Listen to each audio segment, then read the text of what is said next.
Welcome back, sports fans, to Season 2 of Sports Talk is McKimmie, the number one rated podcast in Gassville. And, of course, I mentioned earlier that we are on the road this week. We are in Knoxville, Tennessee. Just left Neyland Stadium, just got back to our hotel just a little while ago. We're just sitting here eating pizza and decided, hey, let's go ahead and shoot a Season 2 episode tonight. So we're going to get the season started. And it's been, interesting season for the Arkansas Razorbacks so far, but tonight they did pull out a crucial win to get to 2-3 on the season.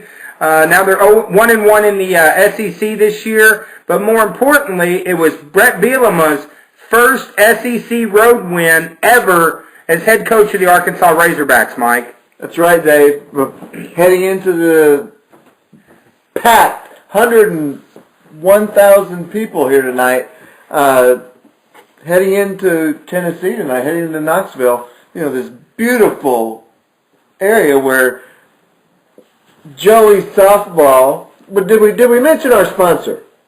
No, we didn't mention our sponsor. We're being sponsored this year by Shaw Rental Enterprises, who SRE. It's kind of like a VRBO operation, and that's the place we're staying. It's actually not a hotel; it's a rental through SRE Enterprises, and Shaw Enterprises is helping to sponsor us here. We appreciate its sponsorship. Yeah, and this view that we have of the Tennessee River is just breathtaking. And it's even more breathtaking after Brett Bielema wins his first road game after 9 straight losses. And also, one of the monkeys on his back was against FBS schools so far. He was 0-10. In games decided by 10 points or less heading into tonight, and now he's 1 for 10. So, maybe he can start, eating into that, and we can start winning some close games.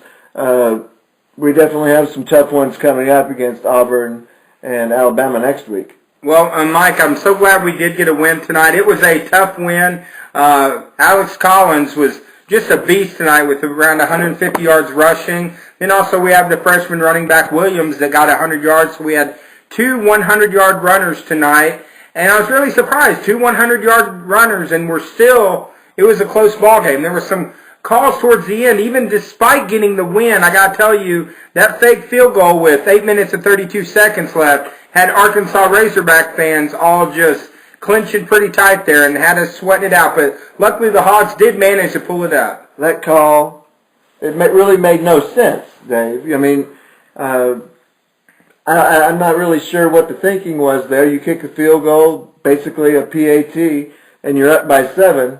It ended up working out for him. I think the Hogs won in spite of that call. Of course, Tennessee had bad field position as a result of it because it was going to be about a 22-yard field goal.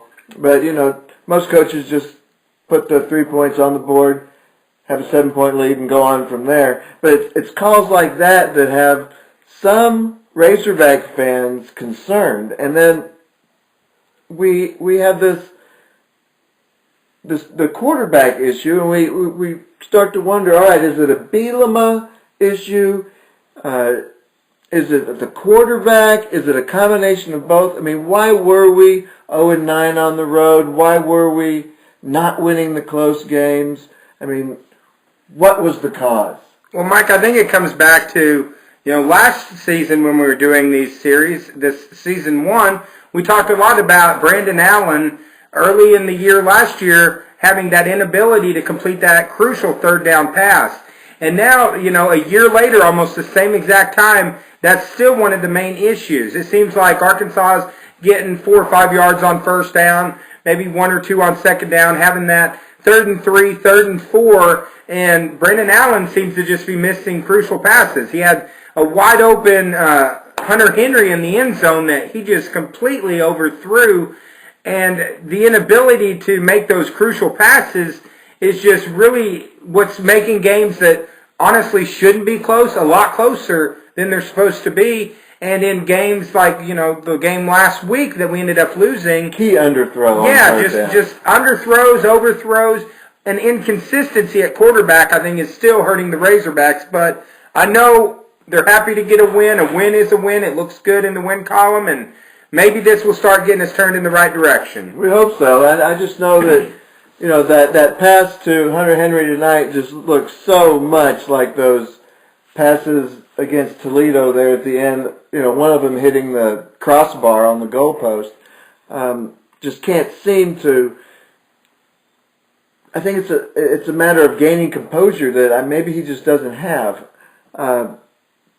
Regardless of that, when we look at Bielema, and I did a little research today because ever since Bielema came, I thought, all right, why this guy? We ran off Houston Nutt. This is basically another Houston Nutt.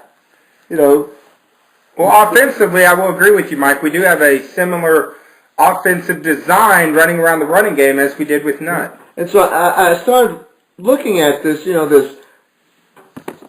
how we were not winning games decided by 10 points or less. And under Nutt, in the first two seasons, we were 6-4 in these games, 23-23 during his career. Then I looked at Petrino. He had 8 games decided by less than 10 points in his first year. He was 5-3 in them. And overall, he was 13-7. Of course, morally speaking, it's another issue. But on the field, he was 13-7 in those close games. And then Bielema, of course, now he's 1 out of 11. And then we look at ranked teams, how we fared against ranked teams, and that was always one of Houston Nutt's problems. Early on, he did well. He ended up 15-29 against ranked teams, 34% victory rate. Petrino won 46% of his games, and 10-12 versus ranked teams. And so far, Bielema is 2-13, Dave. That is 13%. Mike, and I think, Razorback fans, we've been patient with Bielema because, coming in for Smith, we knew coming in it was a mess. The Razorback football program was a mess. This was the first year we've really had high expectations, and it seems like the expectations had Arkansas playing a little tight. Maybe doing something they haven't done, going on the road in front of 101,000 fans tonight and getting a win might be the thing that will turn the Razorbacks and get them heading in the right direction. But the next couple games are going to be tough ones. They really, realistically, are going to have to win, to have any chance to get back, in any type of bowl picture. They're going to have to get a couple wins in a row here. A loss against Alabama and Auburn, we're talking it's going to be a long season for the Razorbacks. Going to have to win some road games, going to have to beat some ranked teams. But, congratulations, Hogs, and all you Razorback fans, and we'll be back in a minute.